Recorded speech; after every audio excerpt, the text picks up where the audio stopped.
Hi everyone, in this video today for CB3f or SB3k variation, I am going to be talking to you about causes of variation, the difference between continuous and discontinuous data, graph interpretation and normal distribution, and there will also be an example exam question at the end for us to have a little look at. Okay, so to begin with, what causes variation? The first type of variation is genetic variation. This is caused by the differences in alleles, so the actual genes that you inherit from your mum and your dad. Second type of variation is environmental variation. This is caused by how the environment affects a person. So an example of genetic variation could be your eye colour or your blood group. Environmental variation could be your size depending on your diet, for example. However, a lot of variation is actually caused by the effects of both genetics and the environment. So your height, for example, could be because your parents have tall genes, but could also be to do with your diet. Another example of where it could be both genetic and environmental could be your skin colour. Obviously, you would inherit your skin colour, but being out in the sun, the environment there could make your skin darker as you get a suntan. Okay, what is the difference between continuous and discontinuous variation? Continuous variation is where the characteristics can take any value in a dataset. So, for example, the length of your hair, your age, your hand span. Discontinuous variation is where the characteristics can take only one of a limited set of values in a dataset. For example, number of legs or blood group. This tends to be variation that can be grouped, for example. Okay, let's look at a couple of graphs and see if we can work out whether these are continuous or discontinuous. So this first graph is looking at the frequency. Frequency just means number. So the frequency, the number of students, and looking at their height. So we've got 145 to 146 centimetres and so on. Now, if you look at this does actually look like groupings. So on the face of it, it might look like discontinuous. However, because it is height, actually what this data is telling me is it can take any value between 145 and 146. So it could be 145.1, 145.2, etc. The other clue that this is continuous is that actually this is a histogram.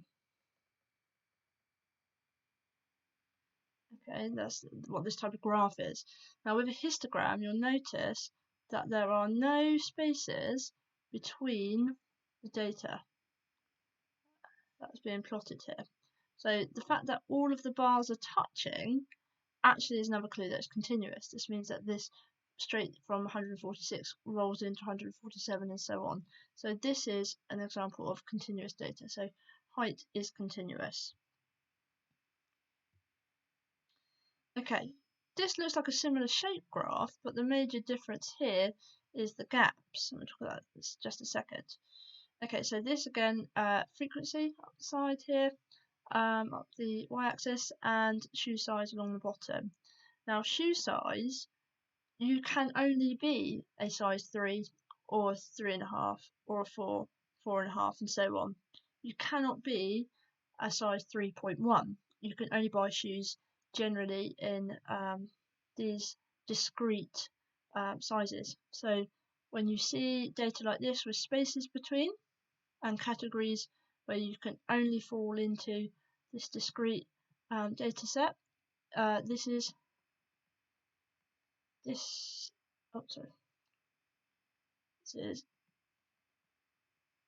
discontinuous data, because as I said, it has the gaps. Okay, Now this looks like a similar shape graph to the last two that we've just looked at. A clue again that we've just talked about is the fact that there are no gaps. So again, this is a histogram and it's showing continuous data. And just to prove that, we're looking at the length of leaves in centimetres. So again, if we're measuring the length of leaf, it could be 2.1 centimetres, 2.2 centimetres, any value between these two figures here. Now the other thing I wanted to point out about this particular graph is the shape. Okay, now if you ever see a graph talking about variation and it has this shape, we will actually describe it as normal distribution. Okay, it's really important to have normal distribution. What does normal distribution mean? Well, it means this middle figure, okay, so about 9, middle or median, if you want it to be a little bit fancier, median, so the middle number,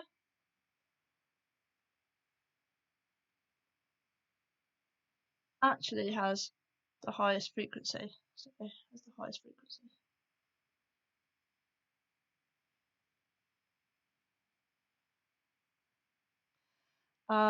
Again, if you were talking in mathematical terms, talking at averages, the highest frequency is also known as the mode.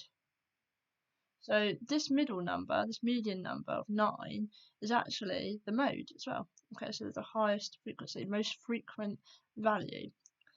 The other thing about normal distribution, so we have this median number with the highest frequency. As you move away from the median, either direction, you get a dip in the graph. Okay, and then what this is actually saying is the frequency is decreasing as you move further across. So as you get further away from the median, the values at that length are less. Okay, so it's normal distribution. Okay, going to have a quick go at a couple of exam questions now. Okay, talking about what we've just been looking at. So the graph shows variation in height, and we've got a graph similar to the ones that we've just looked at. Complete the sentence by putting a cross in the box next to your answer. Okay, so it says the range in heights of students is due to, and it can be environmental influences only, genetic influences only, environmental and genetic influences, or neither environmental nor genetic influences. Okay, pause the video and have a quick go at that now.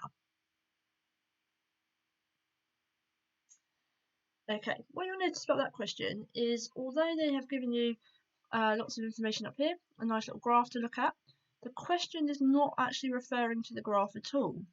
Okay, what you'll find is this actually comes into play a bit later on. This is actually a question of your knowledge recall.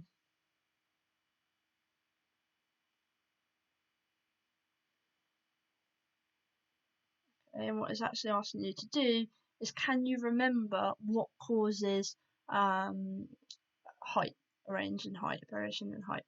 It's just one mark. Okay, we'll go through the answers to that in just a moment. Okay, next question. Again, I've got that same graph. It would have been, this question would have been below the one I've just shown you, but I'll put the graph there so you can see it. So we've got the graph, we'll have a look at that in just a second. What the question is actually asking you to do, the command word is describe the variation in height of students as shown in the graph. Okay, so this question is specifically asking you to refer to this this graph, and it's worth 3 marks. It's obviously something to think about as well. So now it wants us to actually talk about the graph. Let's have a little look at what it's actually showing us. So up the y-axis is the number of students, and then we've got heights. Now if you look at the shape of this graph, okay, we've just described what a graph of this shape would be known as.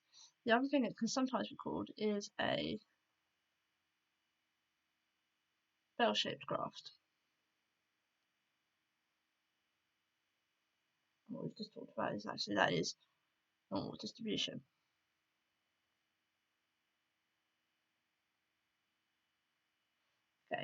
The other thing that we talked about previously is what does it mean if there are no gaps between each of these bars? Okay, this was a histogram we said, didn't we?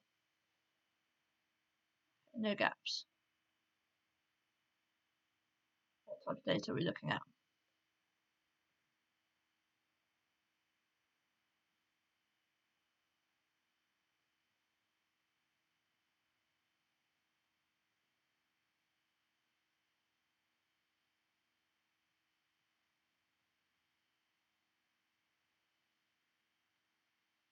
Okay. So actually, in terms of describing what the type of variation is, answering this question would be really, really important. When it's talking about shown in the graph, describing the graph would be important. So this is important for maybe our first point.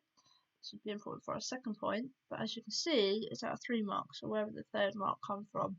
Now with all graph questions, it's really, really important to use the graph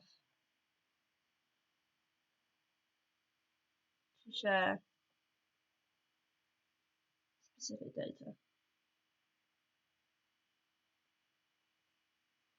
And what I mean by that is, can you actually take some data from this graph and put it in your answer? So put some data in your answer. Okay, have a go at answering that now. Pause the video and see if you can get 3 marks.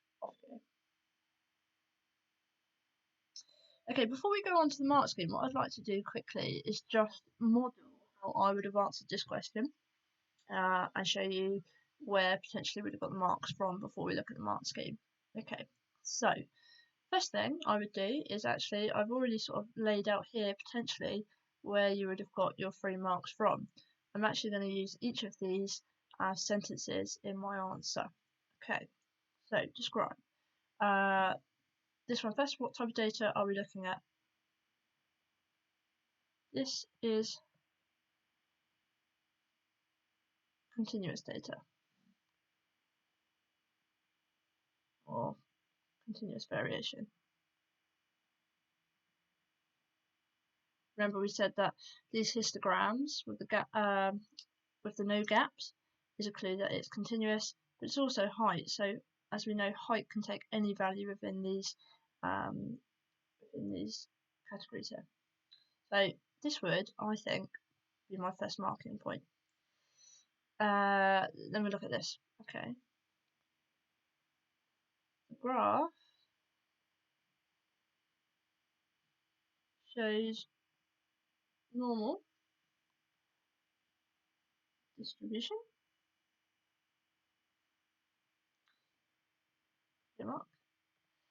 Where the most common height is between, looking at this one here, between 150 and 154 centimeters. In the brackets I'll put 124 students. It shows actually I've been able to read some data from the graph, and I think that would actually be my third mark. Because I've actually written a lot there. I'll read it back for you. So this is continuous data or continuous variation. The graph shows normal distribution where the most common height is between 150 and 154 centimeters with 124 students there. Okay, let's have a quick look at the mark scheme. Okay, so your answer to the first question should have been C. And just to remind you, C was environmental and genetic influences. And then for the 3 mark question, you needed to mention that it was continuous data. Okay, continuous data or continuous variation, did that. You also then needed to say it was a normal distribution curve. So it shows normal distribution. Brilliant. And then finally, it says here is correct interpretation of data from the graph. So you had to draw some data from the graph. It says the most common height is between 150 and 154. And again, that's what we did there. Okay. That's the end of that video. Hope that was helpful for you.